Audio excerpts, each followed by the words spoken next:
moi c'est Claire Vie, ça fait 10 ans du coup maintenant que je suis fleuriste et je suis aussi formatrice depuis quelques années. Et, là, nouveau projet d'être à mon compte.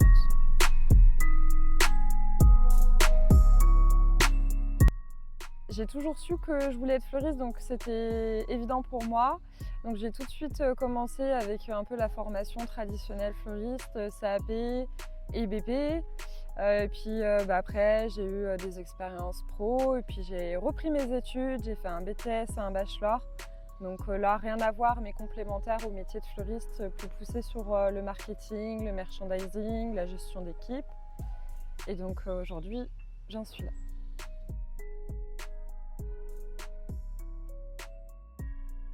Un petit déclic, des événements personnels où je me suis rappelé que la vie, elle était hyper courte et que, en fait, tout simplement, quand on a envie de quelque chose, il faut arrêter de retarder les projets et un jour, il faut se lancer. Et puis, je pense que quand il y a plein de petits signes comme ça du destin, faut y aller. C'est tout.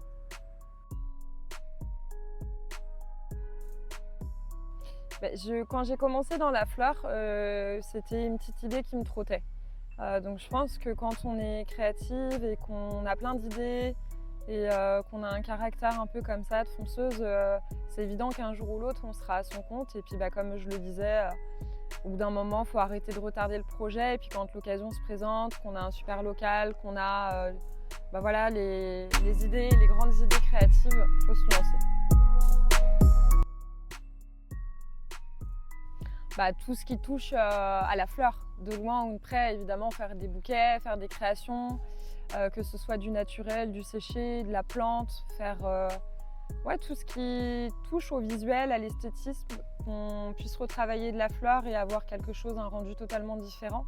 Et ce que j'adore aussi, c'est cette partie où on transmet le bouquet de fleurs, donc on donne un petit morceau de sa créativité au client et qu'on voit qu'il est hyper content, qu'il a le sourire, qu'on a compris ce qu'il voulait. Et ça, c'est hyper satisfaisant pour un esprit créatif.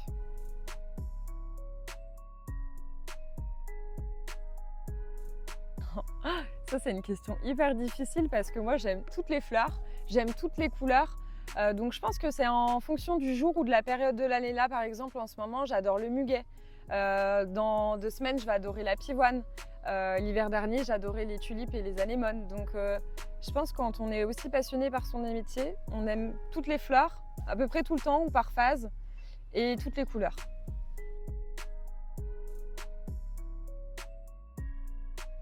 Justement, en mélangeant les couleurs, l'harmonie des fleurs, les parfums, enfin toutes ces petites choses qui vont nous rappeler pourquoi on aime offrir un bouquet ou s'offrir un bouquet.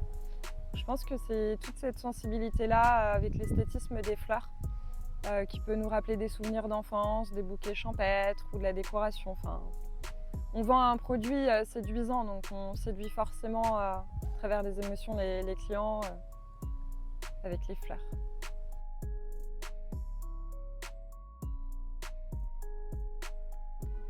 Donc la boutique, elle est située à Séné. Ça a toujours été un fleuriste et c'est une très très belle boutique. Donc moi je l'ai repersonnalisée à mon goût, à mon image.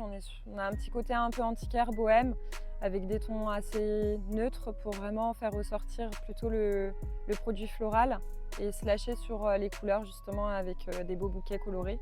Moi j'adore tout ce qui est champêtre et en même temps j'aime travailler des choses plus sophistiquées. Parce que l'idée, c'est de proposer presque de tout, ou du moins le plus de choix possible pour convaincre les goûts de tout le monde.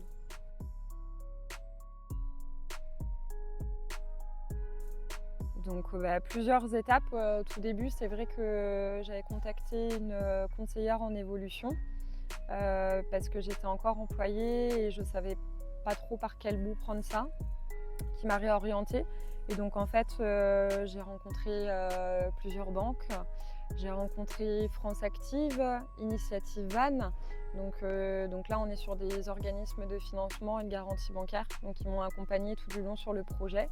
avec différents dossiers à monter.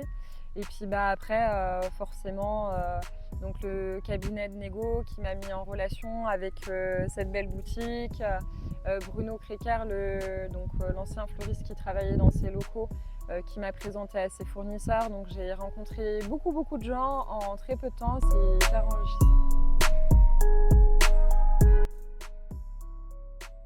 Le plus grand défi, c'est de réussir à jongler avec toute la partie administrative parce qu'on a beau avoir quelques connaissances, on ne se rend pas compte de la charge de travail que ça peut représenter.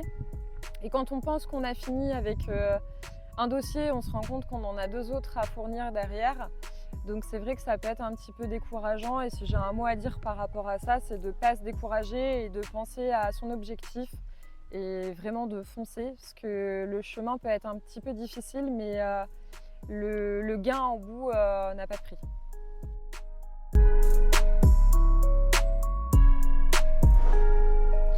La créativité, être un bon gestionnaire pour gérer les stocks et tout ça et être un bon commerçant. C'est vraiment 3 qualités. Et de croire en soi, de croire en ses objectifs et puis vraiment de rien lâcher.